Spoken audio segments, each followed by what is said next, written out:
Señor Jesús, te damos gracias en esta tarde por estar con nosotros. Te pedimos que siempre nos abras el corazón y la mente para recibir lo mejor posible lo que nos quieras regalar con este tema, lo que nos quieras abrir también nuestros ojos y nuestro corazón. Amén. Bien, el otro día estamos hablando sobre el tema de la manipulación. El tema de la manipulación nos va a llevar unas 3 clases o 4, y luego empezaremos el tema de la asertividad. ¿Ya? ¿Qué es ser asertivo? ¿Cómo ser asertivo? Etcétera. Habíamos iniciado este tema y habíamos hablado un poco sobre cómo detectar cuando alguien me manipula. ¿Os acordáis?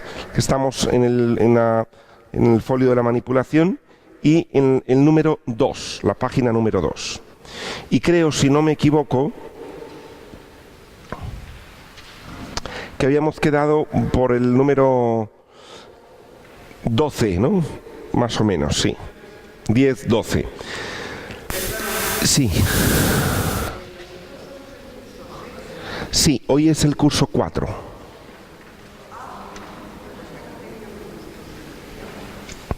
En el calendario toca el curso 4 sobre la manipulación.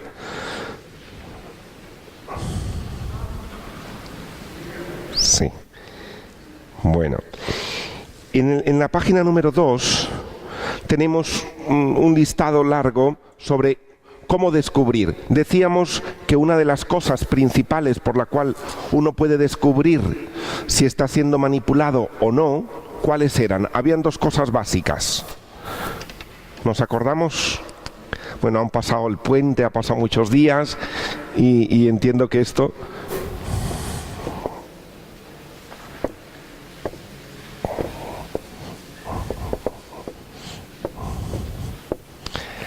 La culpa y el miedo son 2 emociones que cuando uno se está relacionando con alguien y comienza a sentirse muy culpable por cualquier cosa, o cada vez que uno hace algo, aunque haga algo bueno, se siente culpable de que no ha hecho lo suficiente, de que la persona no queda contenta, y me siento una culpabilidad grande, significa que la otra persona probablemente me está manipulando. Y también si siento miedo, si siento temor. Uno puede sentir temor ocasionalmente de alguna persona, puede sentir culpa y hay una parte de la culpa que es muy sana.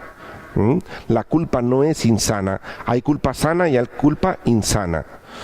La culpa sana es la que se fija en el dolor del otro y que quiere reparar, y la culpa insana es aquella del machaque de no he hecho lo suficiente, por qué lo hice así, y un machaque interior que no es inherente a la culpa. Y más se fija en un dolor narcisista. La culpa insana es una culpa narcisista, es decir, ¿cómo es posible que yo haya hecho eso? Ese es insano, porque no importa si a él le ha dolido o no, sino lo que me duele es que yo lo haya hecho. Eso es una cosa más narcisista, ¿no?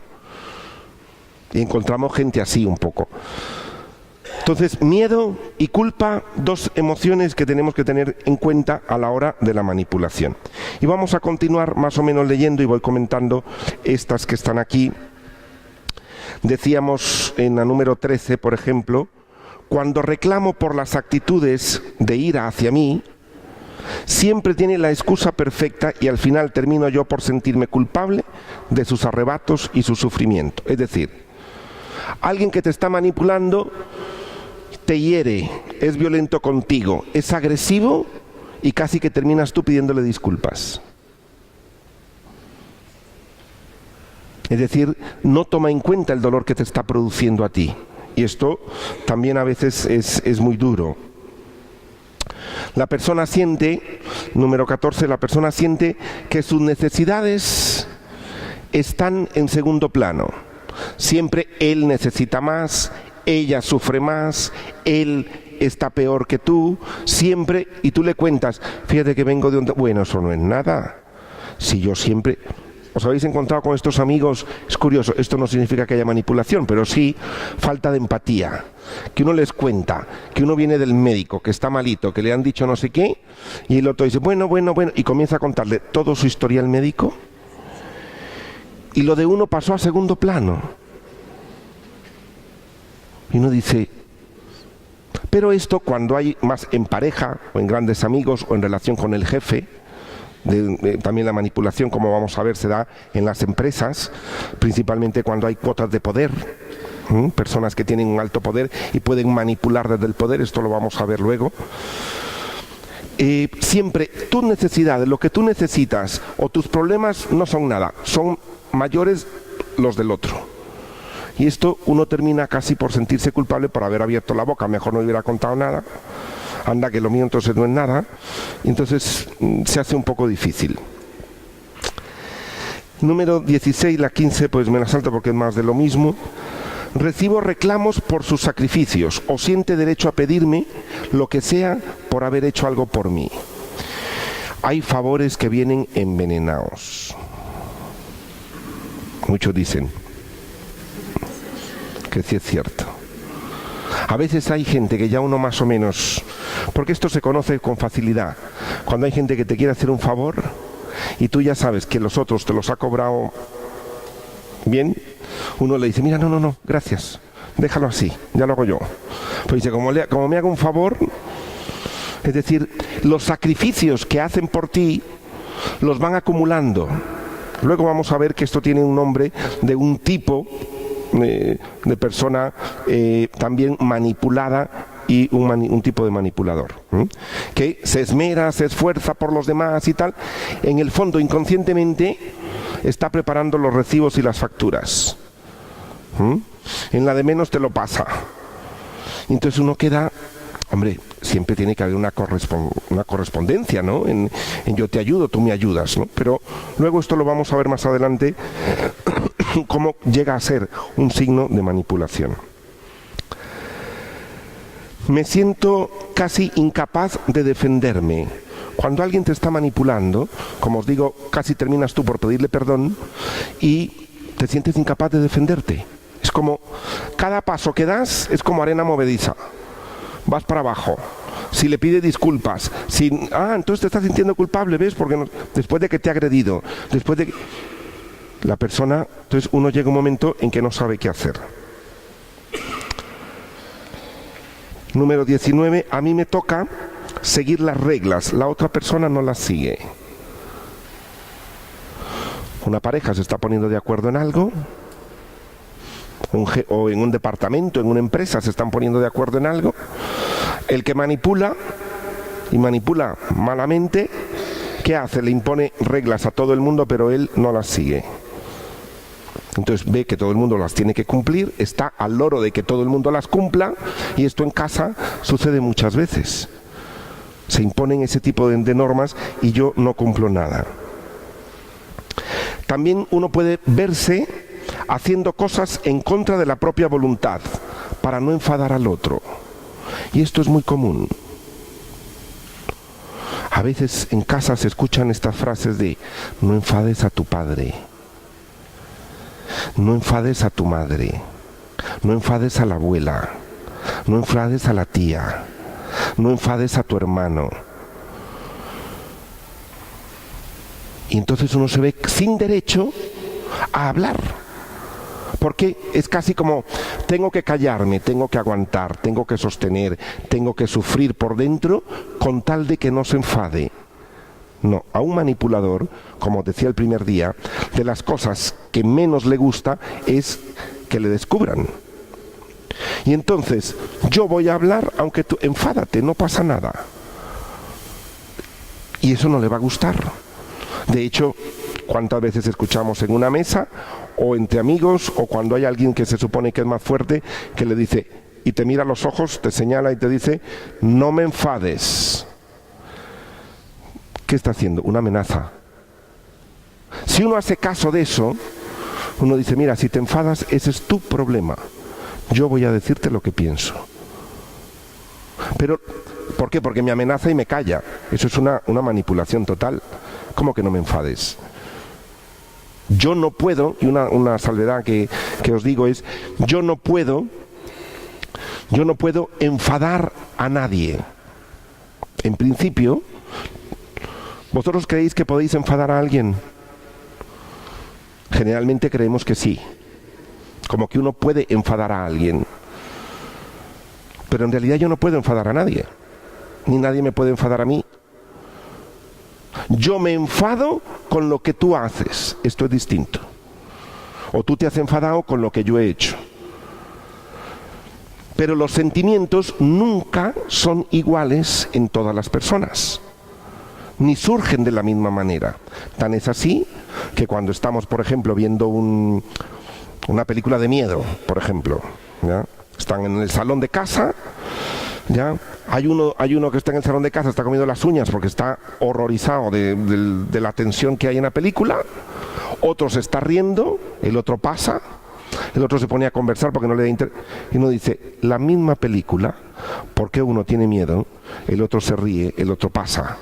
Porque el mismo objeto o el mismo estímulo no tiene por qué provocar miedo a todos. Es lo mismo. La pregunta, uno dice, es que esa pregunta enfada. No, esa pregunta te enfada a ti, porque tu hermano no se ha enfadado porque yo se la haya preguntado. ¿Me explico? Porque a veces confundimos y uno dice, claro, es que yo le enfadé. No, yo no le he enfadado. Yo le he preguntado y él se enfadó con mi pregunta, que es distinto. Y esto es una manera también a la hora de dialogar que uno le puede, porque dices que me has enfadado o me has hecho hacer tal cosa. Mire, yo no te he hecho hacer tal cosa. Tú con lo que yo te dije has hecho eso. Eso es tu responsabilidad. Que a lo mejor lo dije mal, que a lo mejor no fue el momento. Eso, vale, yo lo asumo. Pero tu reacción es tuya. ¿Sí? ¿Nos queda claro esto? Porque esto lo vamos a escuchar mucho en casa. Supongo que en casa lo habéis escuchado bastantes veces. ¿Sí? La culpable de que yo esté así, eres tú. O el culpable de que yo sea infeliz, eres tú. Cuando veamos el tema de la felicidad, que también en el curso número 6, pero también lo vamos a unir con este curso en un momento, vamos a ver que yo no puedo hacer feliz a nadie, ni nadie me puede hacer feliz a mí. Es decir, la reacción de cada uno, yo puedo colaborar o no, pero la reacción de cada uno es de cada uno, y uno tiene que hacerse cargo de la reacción que hace. ¿Sí? Bien, yo creo que esto es muy clarificador, porque a veces esto nos culpabiliza mucho. ¿Para qué pregunté? ¿Por qué lo enfadé? No le hubiera dicho, me hubiera quedado callado, hubiera aguantado, si ya sé cómo se pone. Y uno dice, pues mira, sí, ya sé cómo se pone, pero había que decírselo. Que esto no... Uno tiende a ceder muchas veces cuando hay una manipulación muy agresiva en cosas, eso, para que no se enfade. Callo ante las agresiones verbales o físicas, y también procuro que los demás no se den cuenta de lo que vivo con esta persona. Una de las cosas que trata el manipulador, y más cuando hay agresión o agresión verbal, en parejas, por ejemplo, y esto lo vemos en la televisión, está a la orden del día, ¿cómo cuesta que la víctima de una manipulación seria y gorda, porque hay manipulaciones pequeñas, pero hay manipulaciones muy gordas, cómo cuesta que la víctima hable? Cuesta muchísimo, porque parte de la manipulación es, no me hagas quedar en mal. Si le cuentas esto a mi familia, ya verás tú la que se va a armar. No hay navidades, ¿eh? Así es que esto queda en casa. Y la pobre víctima llevando palo. ¿Cómo cuesta? Es decir, llega un momento, tan culpable se siente que encubre a la otra persona. O no lo dice del jefe, se calla, claro, por las consecuencias que pueda haber. Entonces casi, o uno por vergüenza, ¿ya? O uno dice, no voy a ser yo el quejica de estar diciendo constantemente lo que me... A lo mejor hay cosas que ni te creen en la vida. Uno a veces hay cosas que uno cuenta, recordad que siempre la realidad supera la ficción. Hay cosas que uno cuenta que le han pasado con gente que me dice, yo mejor ni lo cuento, pero no me van a creer. O como ven a esta persona que es tan alegre, tan cordial con otros, como yo cuente esto, van a decir que estoy loco. Este tipo de cosas también es parte de la manipulación, el callar, ¿no? Y el quedar callado, que cada vez lo que se promueve es hablar y buscar a alguien con quien hablar. No es bueno quedarse callado y tragarse todas estas cosas. me siento amenazado, a veces me da la sensación de que si la relación de familia, amigos se rompiera, yo soy quien pierdo más porque en el tiempo he invertido más. Cuando hay un manipulado y un manipulador, el que está siendo manipulado siente que, mire, mejor ni lo dejo, porque, bueno, sí, es una amiga fatal, es un amigo fatal, pero claro, yo todos los viajes los he hecho con él, con ella, yo por estar con ella me he deshecho de mucho, es decir, ha tenido un coste muy alto mantener esa relación como para que ahora yo decida dejarlo. Entonces a veces en amigos o en trabajos, como digo, o en familia, a veces suceden estas cosas que me veo incapaz. Y luego, con la manipulación llega a un grado, yo conocí a una pareja donde él le era muy infiel a la mujer. Lo típico en las infidelidades, a veces comenzaba, la mujer sospechaba y cada vez, tú estás loca. Tú lo que pasa es que estás fatal. Deberías ir a buscar a alguien para que te ayude porque estás fatal. Este tipo iba confundiendo a su mujer. Y la mujer llega un momento que culpabilizada, hecha un barullo, sintiéndose que era una mal pensada, que pobre hombre, que encima que venía de trabajar todo el día, que... Ese es un tipo de manipulación que le hace una luz de gas, de esto de una nebulosa, de decirle, estás confundido, estás pensando mal, ¿no? Entonces, ante evidencias, le dicen que está loco, o las típicas frases, ya no me quieres, lo sabía, yo sabía que ya no me quieres, porque no le has dado algo o no le has hecho algo, te retiran el afecto. Te lo juro que ahí estás viendo cosas donde no las hay, y luego me siento más culpable. Curiosamente, hay gente que a veces te dice, oye, que te está manipulando, oye, que te está llevando mal, oye, que te está aprovechando de ti. ¿Y qué solemos hacer a veces?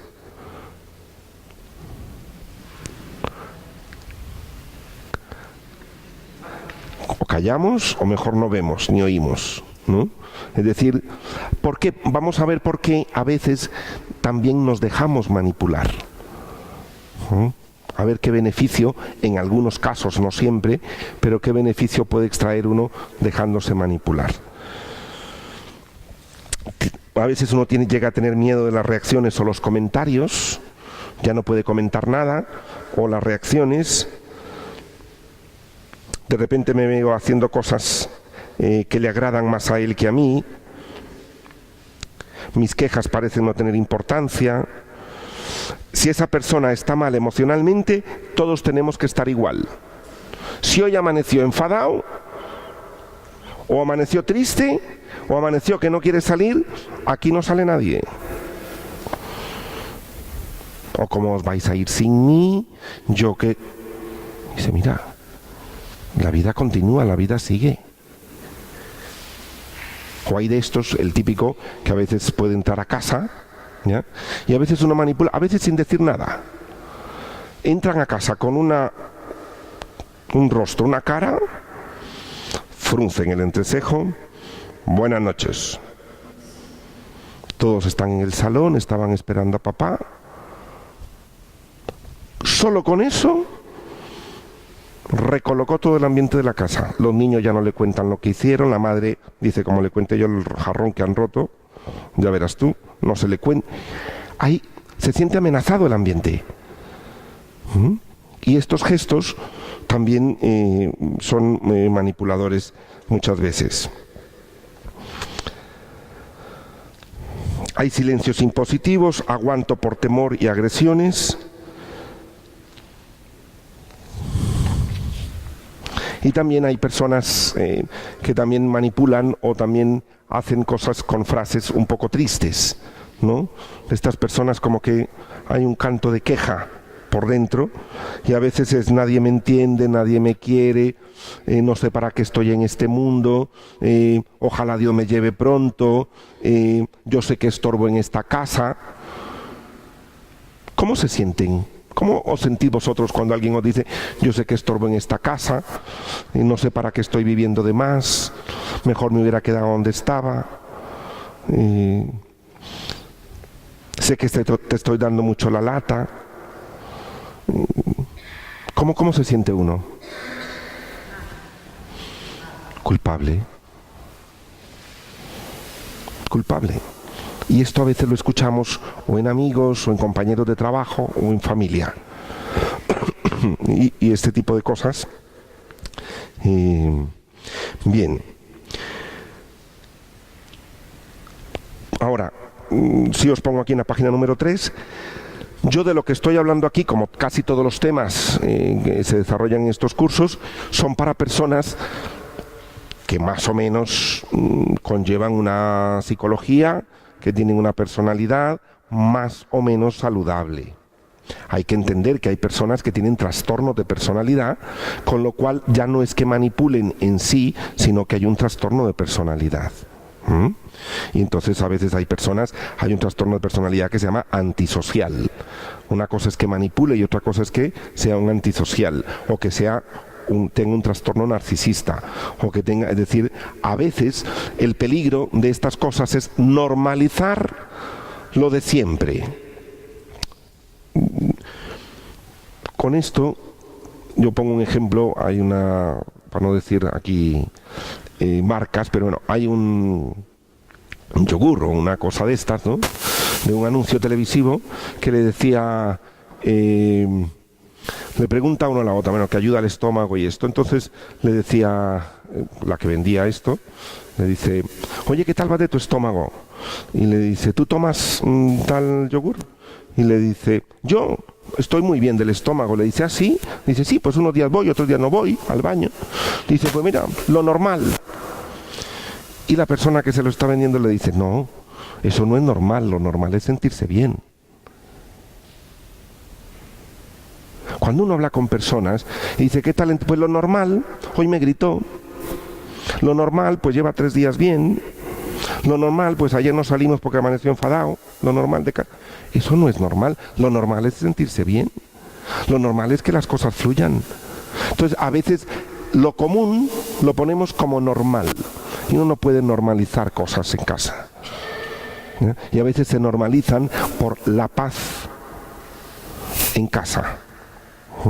Y hablamos como que es una cosa que pasa, que es normal.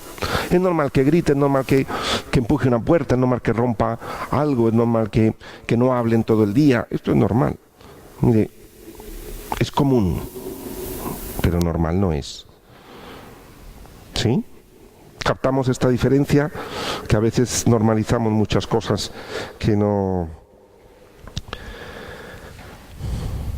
Y generalmente, cuando hay una persona con un problema muy difícil en casa, son los que no quieren ir al psicólogo o a buscar ayuda profesional. ¿Y quiénes terminan yendo? Los parientes. Toda la familia termina yendo, pasa por ayuda profesional. ¿Ya? O vienen a un sacerdote o a un psicólogo, o la persona indicada que es necesario que vaya, ni se le ocurre, porque cree que el problema lo tienen todos en casa. Él o ella no. Y eso es un síntoma ya de lo mal que está la persona. ¿Por qué? Porque uno, cuando todos podemos requerir ayuda, un consejo, hay gente que, como os digo, busca un sacerdote, o busca un consejero o lo que sea, o hay un amigo muy cercano al cual le dice, oye, mira, pero uno consulta, me está pasando esto. Pero la persona que está realmente mal generalmente dice, en mi casa les pasa algo raro. ¿Ya? Es decir, nunca ve qué es lo que ha hecho. No se puede poner en esa tesitura. Ahora, también, como os pongo aquí, tampoco vale desarrollar una paranoia, como que estamos hablando de esto y entonces a lo mejor yo supongo que a vosotros ahora en vuestra mente comenzáis a pensar de gente que os ha manipulado, amigos que os han manipulado, hijos que os han manipulado, parejas que os han manipulado, no sé cuánto. Pues mira, no vamos a desarrollar una paranoia. ¿Por qué? Porque hay una manipulación que es saludable, que es sana, como la veremos después, un poquito, es decir, que de esto de anda, venga, al niño, venga, si quieres la chocolatina, primero te tomo la temperatura, la fiebre, a ver si la tienes y luego, ala. O te tomas el jarabe para la tos y luego vemos a ver si vamos a ver a la abuela. Ese tipo de manipulación, pues es un poco la seducción que se hace por algo positivo. Entonces tampoco tener esto. Luego, una de las cosas, en esto hay que ser honesto, y como os pongo ahí, cuando el otro tiene razón, y muy honesto cuando en realidad yo estoy manipulando las cosas, porque a veces pensamos que son los demás los que manipulan y no nos damos cuenta que yo estoy manipulando las cosas. Hay que ser honesto, pero una cosa de la honestidad, ¿qué de las cosas que impide ser honesto? Os pregunto. ¿O cuándo es que uno puede ser honesto? En cualquier cosa, no solo en la manipulación, sino en una relación interpersonal. Que te dicen a ti, sé honesto. ¿Cuándo uno puede en realidad ser honesto? Cuando actúa con lealtad. Sí.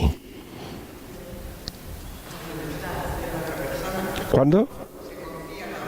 Se confía en la otra persona. Bien, hay una lealtad, se confía en la otra persona. Básicamente, uno puede llegar a ser honesto cuando no está asustado. Sí. Si usted está asustado, usted no puede ser honesto, porque tiene miedo de que le maten cuando habla. Entonces dice, esto no lo digo, como lo diga me va mal a mí. Si yo estoy asustado en la relación, porque lo que yo diga puede ir en mi contra, uno no es honesto. Entonces, para ser honesto, no hay que estar asustado. Hay que fiarse. Si yo me fío realmente de la persona o veo una lealtad, digo, es una lealtad recíproca, mira, yo no tengo miedo, te voy a hacer... De hecho, se lo decimos. Mira, contigo puedo hablar francamente. Y uno se destapa. ¿Por qué? Porque no está asustado. Pensar 30 segundos, cada uno ahora, el momento donde a lo mejor ha estado asustado y tú has dicho, nanay, nanay, yo esto no lo suelto. Pensarlo ahora, un momentito de silencio.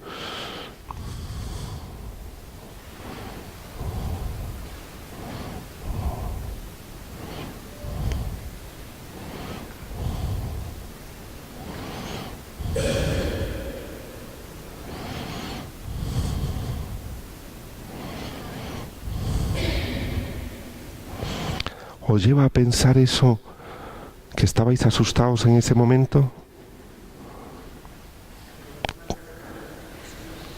O por no hacer, pero está uno asustado, dice por no hacer daño a otra persona.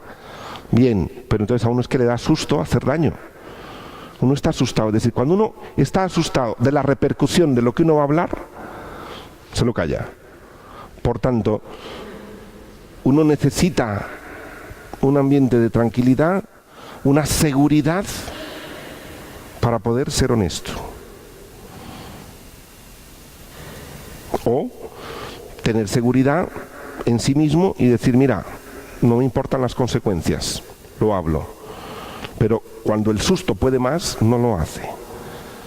Jesús por eso fue un hombre tan honesto, no le importó lo que le fuera a pasar. No se dejó llevar por ese susto. Hombre, estaba asustado, pero no se dejó llevar por ese susto. Entonces, muchas veces no es fácil. Pero no solo para uno, sino cuando veamos que alguien no me ha sido honesto, uno puede decir, ¿de qué está asustado? ¿De las consecuencias? ¿De cómo yo reaccione? Y claro, si yo cada vez que me cuenta algo, yo reacciono de una manera desproporcionada, pues no me extraña que hay personas que no te quieran contar nada. Hay personas, hay familias o hay amigos donde dices que a mí no me cuenta nada. Y dice, como para contártelo. Cada vez que se te dice algo te pones... Hay un dicho que dice que la verdad es bueno que la sepa quien sabe manejarla. Si la verdad que yo te voy a contar, tú no vas a saber manejarla, mejor no te la cuento. Y manejar la verdad significa no horrorizarse, no escandalizarse, no actuar en contra de la otra persona, no andar divulgando todo por todo. ¿Sabes tú manejar la verdad que te voy a contar? Un padre de familia, que el niño rompe el jarrón y cuando llega en la tarde le cuentan y coge al niño y le pega y le da y no sé cuánto porque la madre le contó que había roto el jarrón, ese padre de familia pierde el derecho a saber la verdad de ahora en adelante. ¿Por qué? Porque malmata al niño. Cada vez que se entera de algo se pone, entonces pierde el derecho a saber la verdad. ¿Sí? ¿Me seguís en esto? Sí, que bien. También es importante, recordad, está este famoso refrán de piensa mal y acertarás. ¿Os gusta ese refrán? Creo que a muchos nos gusta.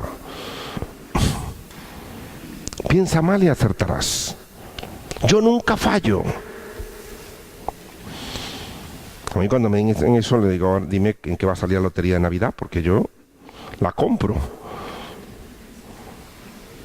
Esto conlleva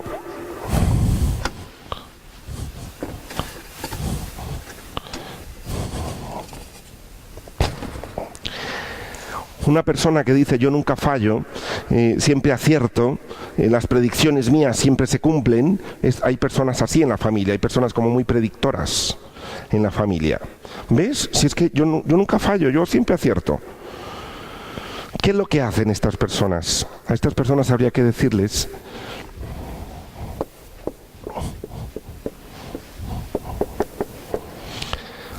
que en un cuaderno anoten las veces que han predicho algo y no le ha salido. No las que le han salido en efecto, sino las que no ha acertado. Que las vaya escribiendo en un cuaderno. Y que se dé cuenta que son las más en la vida. Pero cuando acierta una, la pone con lupa y se la cuenta a todo el mundo. Entonces, claro, ha acertado 4 veces en la vida y es el yo nunca fallo. Mire, ese nunca sobra. Yo alguna vez he acertado. Esto es distinto. Pero hay gente que va por la vida y hasta asustan un poco. También es una amenaza, es decir, cuidado que yo nunca fallo, ¿eh? Queda uno amenazado como diciendo... ¿eh? Hay personas que van así también, y esto de piensa mal y acertarás, es imposible vivir en la vida si uno no tiene confianza en los demás. Necesitamos confiar en los demás. Necesitamos fiarnos, abrirnos. Si yo ando de desconfiado siempre y pensando mal, dice mucho de mi persona. Cada ladrón juzga por su condición. Y va al lado de este. Si tú piensas mal y acertarás, es decir, el mal pensado eres tú, seguro. También es importante una cosa, aquí estamos hablando a nivel racional, estamos hablando de pensamientos y tal, pero una cosa importante que nos ha puesto la naturaleza ha sido nuestro cuerpo, el cuerpo. Uno siente cosas en el cuerpo, las siente. El corazón le palpita, respira un poco más hondo, se pone tenso, se pone pálido, hay cansancio, le da sueño un poco más temprano, suspira, comienza a los suspiros, ahora que los pone, os aconsejo un día que hagáis la prueba a ver qué os sale. Un día que suspiréis, si estáis solos, mejor todavía, o si estáis con alguien, también. Si estáis en la cocina y hacéis un suspiro, ojalá que os recordéis inmediatamente, lo volvéis a hacer, pero ya en plan forzado, ¿no?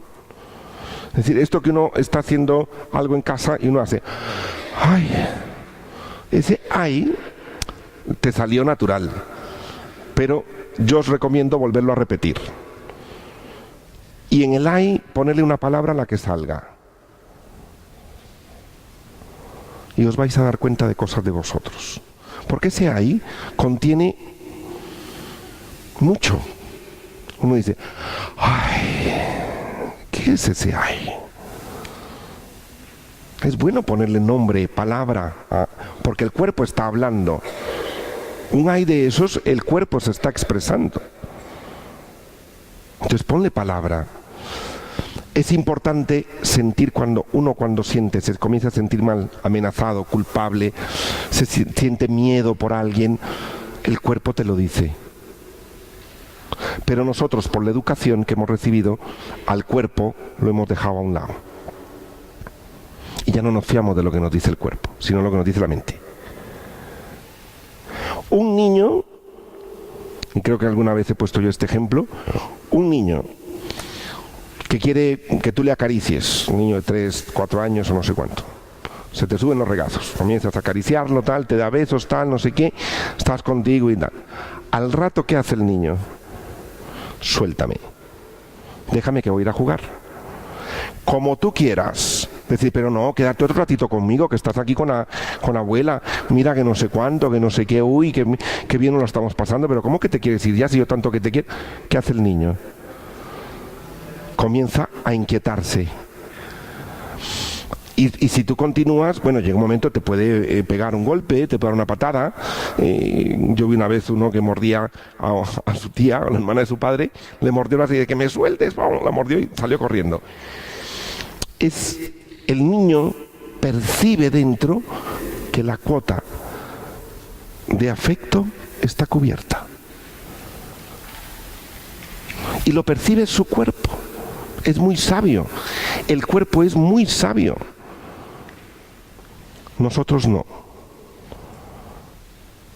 A nosotros nos pueden tener los regazos y uno dice, a ver si me suelta, si se le ocurre. Y uno está asfixiado, está hasta con taquicardia, le falta el aire, no aguanta aquello y ahí está uno. ¿Por qué no le hacemos caso al cuerpo? El cuerpo tiene unos registros de yo puedo tener 50 años, 60, 30, 20, 80 años, pero el cuerpo tiene un registro de millones de años de evolución. Sabe perfectamente cuándo hay miedo y cuándo le están amenazando, cuándo le están aceptando o cuándo tiene que contactar o retirarse. El cuerpo lo sabe.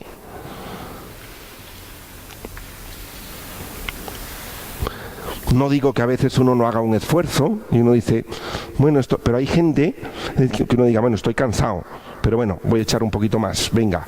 Y a lo mejor por compasión uno dice, venga, estoy cansado, pero sé que necesitas mi ayuda, aquí estoy. Pero lo reconoce.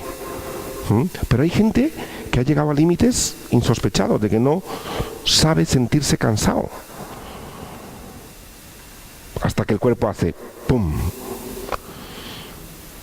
Las cervicales, el colon inflamado, en fin, 1000 cosas que nos pasan, las urticarias que tenemos, y todo eso tiene nombre. El cuerpo habla. ¿Por qué? Porque hemos perdido esos registros. Y es bueno contactar al niño interior que llevamos dentro y decir, a ver, ¿qué estoy sintiendo por dentro? ¿Asco? Pues por algo sientes asco. A lo mejor hay que saber cómo atender ese asco, cómo atender ese miedo. También es importante saber cómo atender las cosas. Pero lo que yo sienta por dentro, las emociones, las sensaciones, no vienen porque sí, son fisiológicas. El cuerpo es muy sabio. Yo os pregunto, ¿alguna vez habéis aguantado y aguantado aunque vuestro cuerpo os decía, ya, ya? Y tú, sé educado, tu mamá me enseñó que había que ser educado. Esta famosa frase de todo lo que te pongan si vas donde una familia ajena, tienes que comértelo. Yo he visto niños que tragan, pero bueno, les baja aquello y dice, pero si su cuerpo ya le dice que ya no más. Pero la educación se sobrepone a la sensación muchas veces. No digo que la educación esté mal, pero el problema es que machaca el cuerpo, no es capaz de decirle qué está sintiendo tu cuerpo. ¿Sí? más o menos claro en esto? ¿Hay alguna pregunta hasta aquí?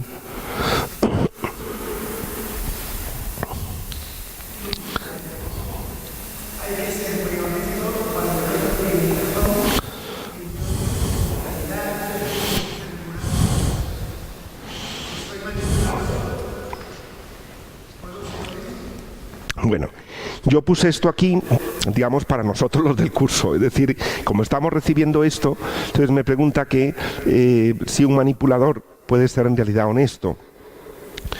Yo lo estoy diciendo para nosotros los de aquí. Es decir, que yo esto lo que estoy hablando es, no podemos ser paranoides de pensar que todo el mundo me manipula o que cualquier cosa es manipulación, pero también tengo que ver cuándo yo estoy manipulando.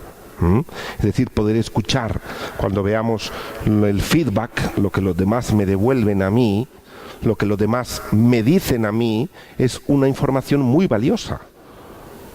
Las críticas, nunca desaprovechéis una crítica, de verdad.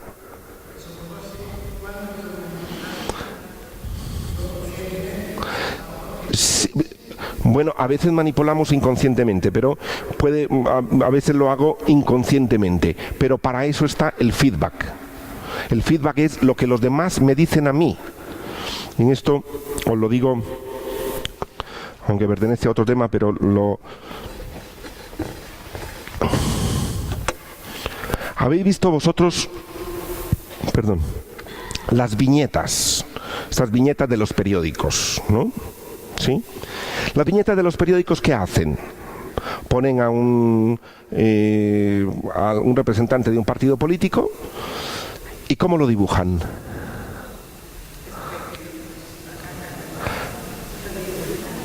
Exagerado. Al que tiene la ceja así, se la ponen así. Si tiene las orejas un poquito grandes, se las hacen así. Si tiene algo en el cuello, un lunar, se lo hacen así. Si tienen los ojos un poquito no sé cómo, se los ponen. Es muy exagerada una viñeta, ¿no? Muchas de ellas en los periódicos uno abre. Pero, ¿cuál es la reacción de uno cuando uno ve la viñeta? Uno reconoce el personaje. Y dice, mira cómo dibujaron a fulanito. Mira cómo dibujaron a sutanita. Mira cómo... ¿A que sí? Uno reconoce los personajes. Porque los rasgos los tiene. Exageradísimos, pero los tiene. Una crítica o un feedback cuando dice, tú no te has dado cuenta lo que tú causas en mí, o tú no te has dado cuenta que cuando te mueves de esa manera o dices eso, en casa todos nos ponemos, o aquí en casa todos te tienen miedo, ¿no te has dado cuenta? Este tipo de cosas que son como que te dicen, generalmente cuando uno le dicen eso, ¿qué hace uno? Yo no soy así. Eso es mentira. Me dijeron en mi casa que todos me tienen miedo, eso es mentira. Porque lo que te han hecho es una viñeta exagerada, pero se reconoce el personaje. Es decir, algo de miedo darás en casa. No es que todos te tengan miedo, pero algo de miedo. ¿Me explico la comparación?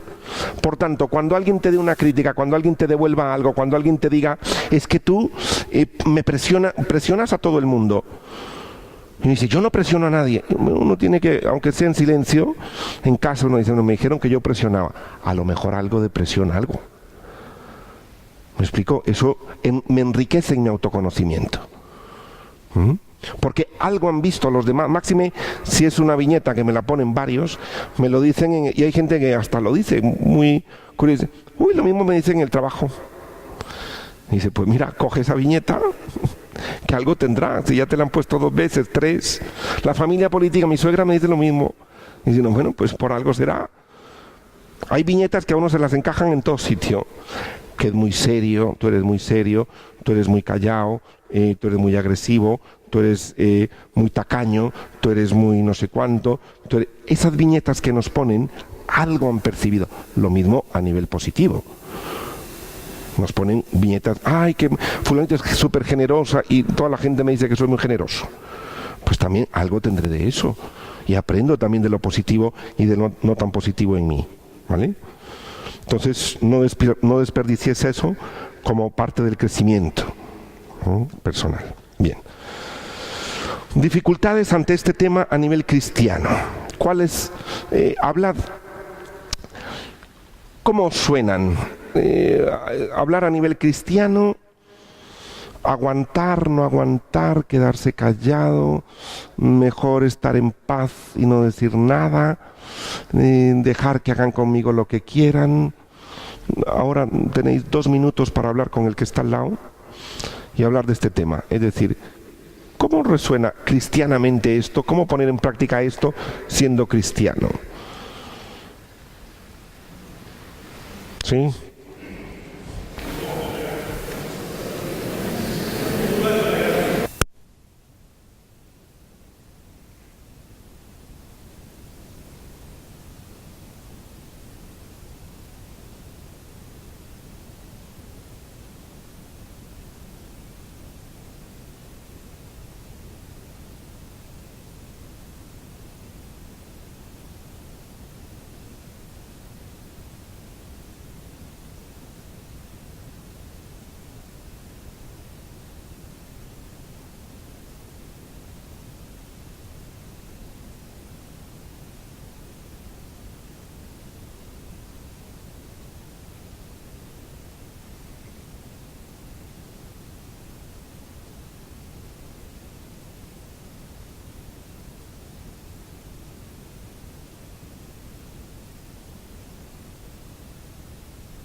¿Qué cosas habéis hablado? Porque esto a veces nos cuesta, delante de este tema a nivel cristiano, dejarse, no dejarse, me están manipulando, sé que se están aprovechando de mí, pero no importa que se aprovechen.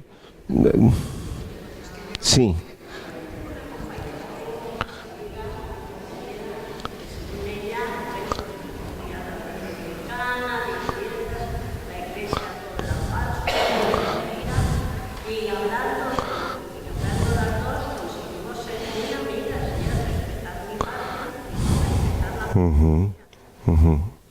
Esta es una postura cristiana, es decir, de que en los momentos de desaveniencia o en los momentos que procurar, es decir, si hay un conflicto, esto tiene más que ver con asertividad y esto es el tema que comenzaremos dentro de 2 o 3 clases, pero eso, es decir, procurar llegar a un acuerdo, respetar, por aquí antes decía la tolerancia, ¿no? En esto, y más que está la tolerancia y está el respeto, son las 2 cosas. La palabra respeto significa respetare, volver a ver, volver a mirar. La primera mirada que uno le echa a alguien, uno dice, me cae mal, no lo tolero, no me gusta, me ha fastidiado. O sea, la primera mirada. Respetar es volverle a mirar, vuélvelo a mirar. Cuando alguien te dice algo y tú no lo estás respetando, es decir, vuélvelo a mirar, vuelve a escuchar lo que te dijo, analiza lo que te dijo, respeta su postura. Y el respeto es algo importante. Pero más que todo, yo hacía esta pregunta ¿por qué? Muchas veces, cuando alguien se está aprovechando de nosotros a nivel cristiano, nos entra un conflicto. ¿O no? Por ejemplo, ceder o luchar.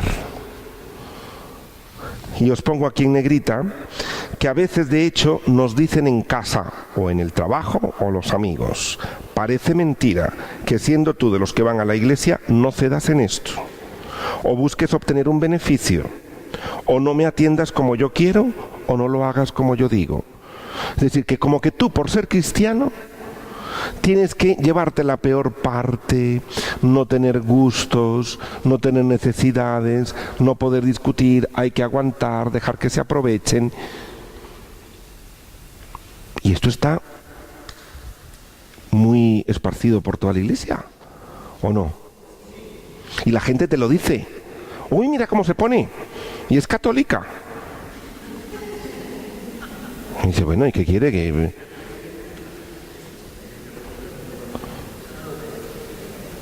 y a veces, pero ¿te encuentras gente así? Sí, y la gente te lo dice. Entonces, este es el problema a nivel cristiano, es decir, si ceder o no. ¿Por qué? Porque nosotros tenemos unas frases en el Evangelio que dicen: los últimos serán los primeros, hay que cargar con la cruz. O lo peor, como dice San Pablo, de todos modos ya es un fallo en vosotros que haya pleitos entre vosotros. ¿Por qué no preferís soportar la injusticia? ¿Por qué no dejaros más bien despojar? Pensaros que los demás tienen todos los derechos sobre vosotros. Esto dice San Pablo. Y uno dice, algunos dicen, no, yo eso no. Dice, bueno, como os pongo en la página número 4, estas palabras mal glosadas, mal explicadas,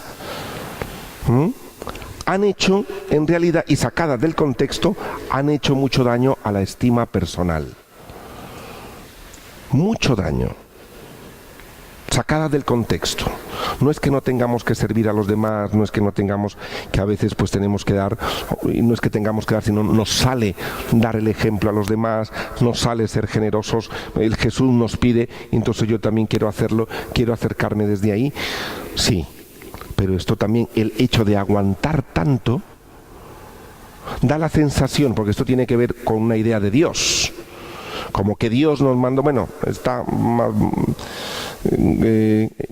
la famosa oración esta en la salve, que incluyeron la famosísima frase de en este valle de lágrimas. Y claro, como tú creas que esto es un valle de lágrimas, pues dice uno, pues aquí toca llorar y sufrir. Y como Jesús sufrió, hay que aguantar todos.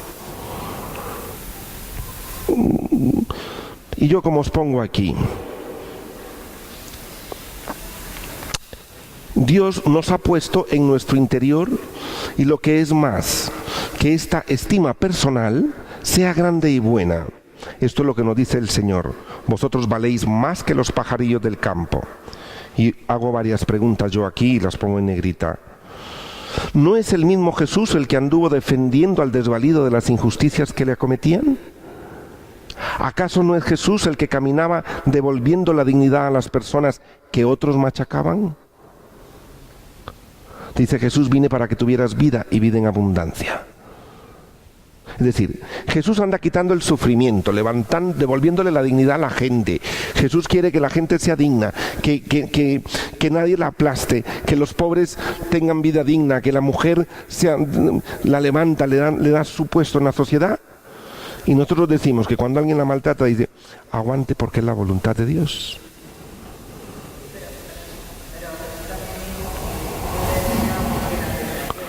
Y es el que esté libre de pecado que tire la primera piedra.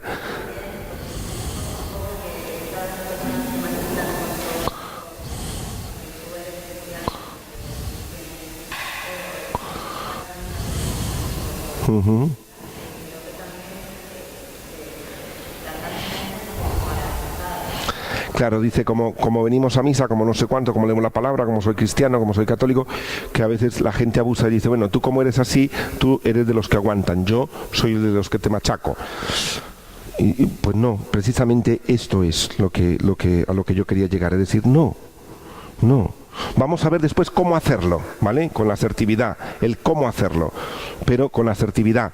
Pero una de las frases asertivas de Jesús, yo os pregunto, ¿qué dijo Jesús cuando le dieron una bofetada a él?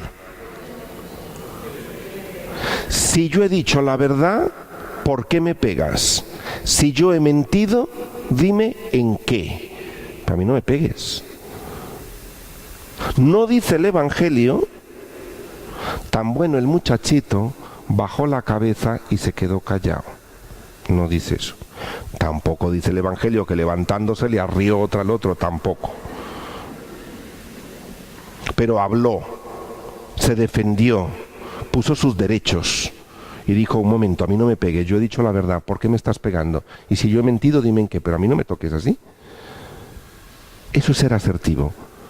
Pero a veces esas frases de Jesús se nos olvidan y preferimos, tan bueno el muchachito, bajar la cabeza. No, yo puedo hablar. No devolverle una bofetada al otro, pero sí puedo hablar.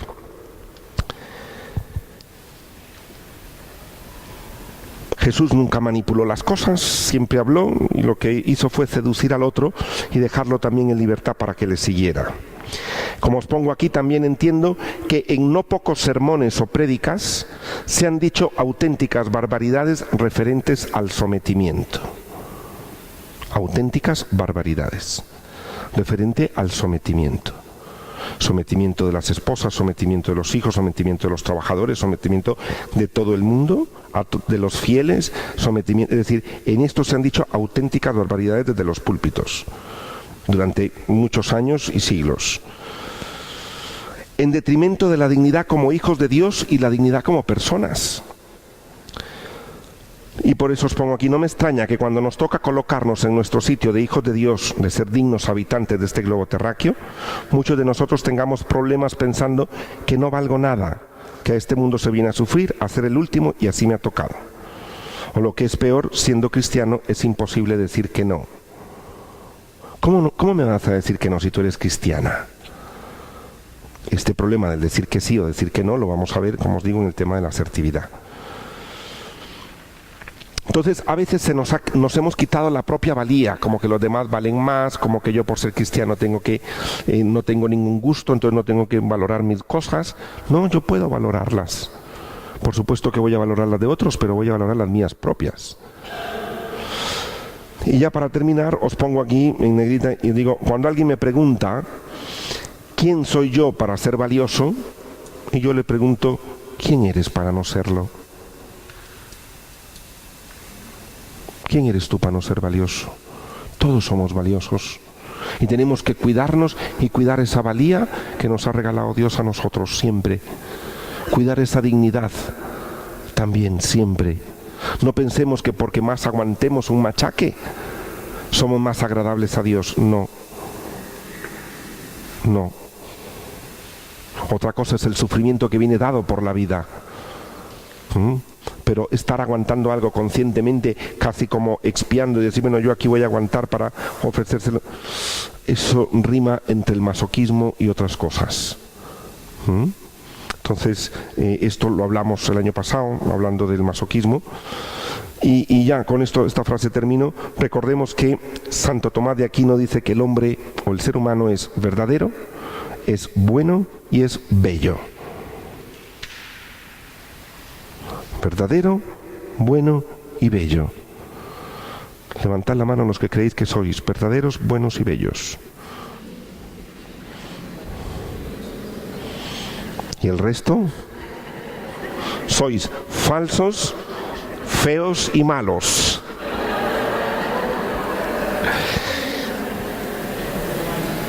Somos verdaderos, bellos y buenos.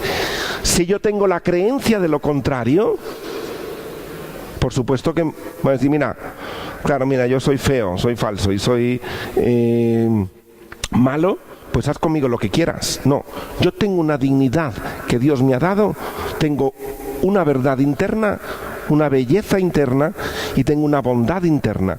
Y eso que no te lo machaque nadie. No permitas que te machaquen la belleza que tienes, no permitas que te machaquen la bondad que tienes y la verdad que tienes. No lo permitas. Porque esto es lo que Dios quiere y lo que anduvo rescatando en los demás. Brevemente vamos a hacer una pequeña oración y agradecemos a Dios este momento. Señor Jesús, te damos gracias por esta tarde. Gracias por darme cuenta de que soy verdadero, bueno y bello. Mira, Señor, como algunas veces algunos han pretendido quitarme esa bondad, esa verdad y esa belleza que llevo. Pero tú, Señor, me pides que la logre defender.